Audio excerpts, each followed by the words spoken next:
Your papers bleed because I care. Okay, so, all right, so I have disclosures. My spouse is a moderately famous urologist who has received consulting fees within the last 24 months for issues entirely unrelated to this talk. I have graduated fellows from City of Hope who still owe me papers, so I'm not perfect at this. And I still owe a paper to my medical school mentor. If anybody knows Mo Shabahang, he knows that I know this, and I'm still very sorry about it. It's never going to happen. I'm going to talk about three things. First is baseline behaviors for success. The second is obstacle management and troubleshooting if your fellow is struggling. And the last is supporting your fellows and addressing shame. So there are three root causes of fellow failure in my humble experience. And the first is inadequate faculty support or expectations. So if your fellow is struggling, the first thing you need to do is look in the mirror and say, self, the days are over when you could just tell a fellow to do something and they magically bounce back in a week later having killed themselves to get this done very quickly without any instruction. I think many of us had that experience as trainees, that we were given a task and we would go complete it with minimal instruction and held that as a badge of honor. That's not how it works anymore. They need their hand held even though they're adult learners at this stage. Imprecise fellow perception of their self or of their project. If they don't like the project that you gave them, they are very unlikely to work on it, so this is something you can establish with them up front, or if they're not sure of their ability to write this paper or do this project. Now that also swings the other direction. Sometimes they think that they're amazing at this and they turn out not to be so great. And then you have to help them understand that maybe their writing is unintelligible despite the fact that they've somehow published successfully in the past. And last, of course, is, as Dr. Leiter mentioned, too much stress or not enough bandwidth, something else going on outside of what you've asked them to do. So baseline behaviors for success. Good writing mentorship is iterative. You got two different ways to motivate your fellows at the very beginning. If you're a positive reinforcement person, you can use the carrot.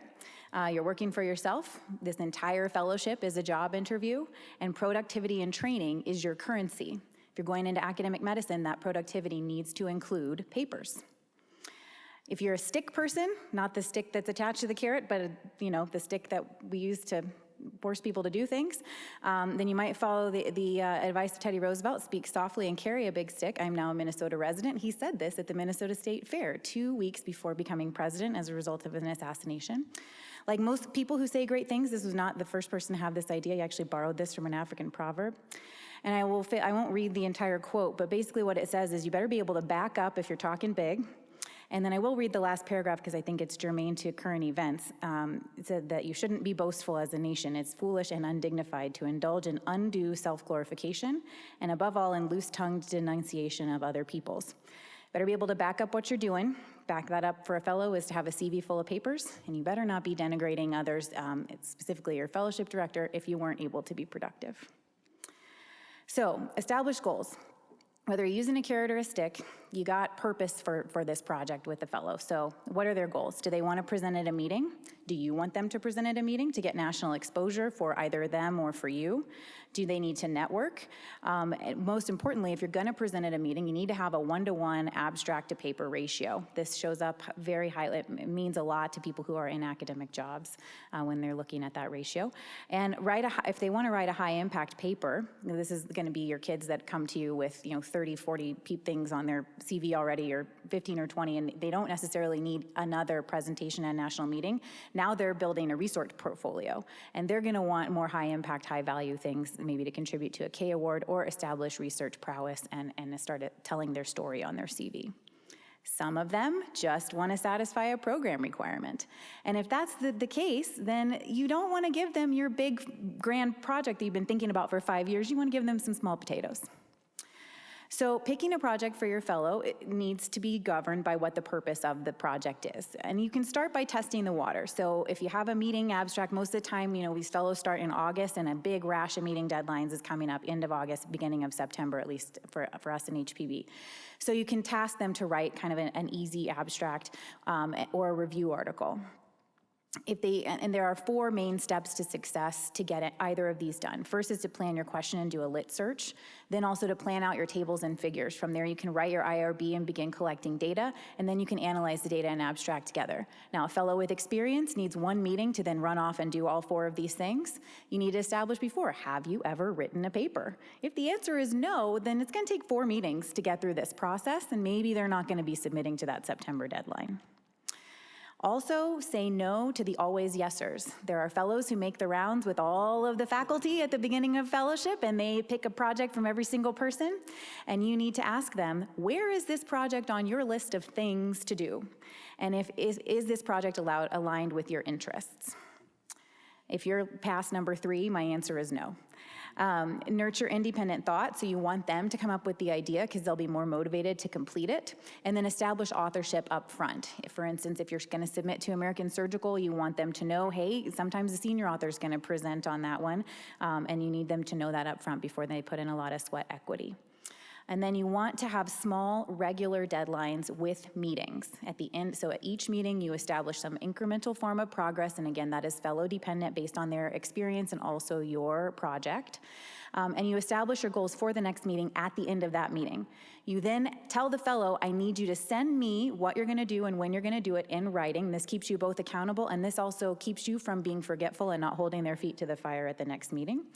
And if either of you cancels a meeting up to 3 times, then let it go. Neither one of you wants to finish that project, and either one or both of you is not managing your time appropriately. So once you submit your abstract, now what? Well, it's time to do some work right then. So submitting the abstract in September and then reviving the data in February is really hard. So you should have them write results and methods immediately so that they can remember, did I do a Fisher's exact test? Did I do a t-test? What did I do for that variable? And you can keep them from falsifying data that way and also keep yourself out of trouble. Figures and legends are always great to go first. And then intro and discussion can be written last. I think a lot of trainees will get hung up on the intro, and then sometimes they'll kind of meander. Troubleshooting, this is a generational test. Who recognizes this? These are my people, if you recognize doing this, blowing on the Nintendo game. So I had probably written about 30 or 35 papers before I read this tweet that Justin Dimmick sent out of a talk that Melina Kiebe gave. And this has changed the way I approach papers. I literally have this taped to my wall, and I give it to every single fellow that I write a paper with because it has really helped me not meander through intros and discussions. Your introduction should have 2 to 3 paragraphs. Paragraph 1, you state the problem. Paragraph 2, state what is known and what is unknown. Paragraph 3, state your aim and hypothesis. Done. No meandering. Materials and methods. Tell a reader how you answered the question that you asked with experiments and interventions, and describe new methods in detail with validation. So if you used a new survey, you gotta tell me how you got there with that survey. Results, emphasize take-home message and avoid overlap between text, figures, and legends. And lastly, your discussion should have 5 paragraphs. Paragraph 1, summarize the findings with respect to the hypothesis. Paragraphs 2 and 3, you compare and contrast your data with published data. Paragraph 4, you address the limitations of your work. And paragraph 5, you conclude what it all means. This can really help fellows who are languishing with getting a manuscript done. So if they are asking for help and they're not getting it done despite these iterative meetings that you're having, you want to find their sticking points. And it's a great idea to not start with the yelling, even if you're yelling on the inside, and start with curiosity. How can I help you? Why are you struggling? Recruit a second author if these are easy logistical things. So data collection, statistics help, manuscript edits, all of these things you can bring in other folks. And then once you're through all of the initial data collection, you want to make deadlines and send reminders. We agreed together that May 31st would be the day that you send me a full draft. So 10 days in advance or 14 days, however much you think they need, you have X number of days until the draft is due. Now, I'm told that this is how Tim Pollack has been able to have such a prolific career, is that he actually has his admin send these emails, and the trainees that I know that have worked with him say they're not sure who's sending them, but they get sent regularly. Your draft is X days past due. And ultimately, establishing in advance, say, hey, if you can't get this done, I'm gonna reassign it, or worst case scenario, write it yourself, God forbid. But those reminders only work if you set expectations up front. If you didn't plan, you can't pester them. If you didn't tell them up front, I need this by X date, then it's not really fair to a week ahead of time say, you gotta have this done in a week. And you want to establish your boundaries and follow through. If you tell them one time that you need to have this by X date and they don't have it by that date, and then you let them have some wiggle room, they're going to keep wiggling. And then if you absolutely have to, you can break it into smaller requests. If the introduction is too overwhelming to have completed, have them write one paragraph. And in brief, lastly, just talking about supporting them, we do all take the same steps. We all have to take the same exams. We all have to meet the same qualifying requirements, but we are not all on the same staircase. One person's lived experience every day in the hospital is entirely different from someone else's, sometimes based on factors entirely out of their control, like their color of their skin, or the way they do their hair, or their weight. So we need to give people grace if they're under stress and having trouble. And we want to unveil the hidden curriculum. Like I said, gone are the days where we can say, go write this paper, go figure it out. You want to individualize plans for success and emphasize binge over snack productivity. Our residents or our fellows who have had resident research time don't really know how to just get little things done like we all have to do. Set an hour aside per day to write is not something that everybody always says out loud. They're used to sitting down over a weekend and just getting it all done in one fell swoop. So you have to introduce them to these concepts. And then you have to celebrate their small wins. Oh, you wrote the introduction, good job. Oh, you rewrote that sentence very nicely, nice job. Oh, there's less red this time, good job. So you just have to make sure that they feel celebrated as you're moving through. And then lastly, we can learn from Teddy. This is some more of that speak softly and carry a big stick speech. We will make mistakes, and if we let these mistakes frighten us from work, we will show ourselves weaklings. So we should press on with these fellows. He then made a mistake and said some very unkind things about First Nations in this speech that I will not repeat. And then he finished by saying, we do not blindly refuse to face the evils that exist or the shortcomings inherent in humanity, but across blunderings and shirking, across selfishness and meanness of motive, across short-sightedness and cowardice, we gaze steadfastly toward the far horizon of golden triumph. Your fellow can get there if you take them properly in an individualized manner.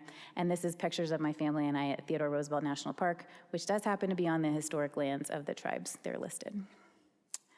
Thank you so much for your time and attention and for the privilege of speaking today. This has been a wonderful session, and I'm absolutely honored to speak. And special thanks to my former City of Hope colleagues, Drs. Lale Melstrom and Mustafa Raouf, who helped me with some of these guidelines to help fellows be productive.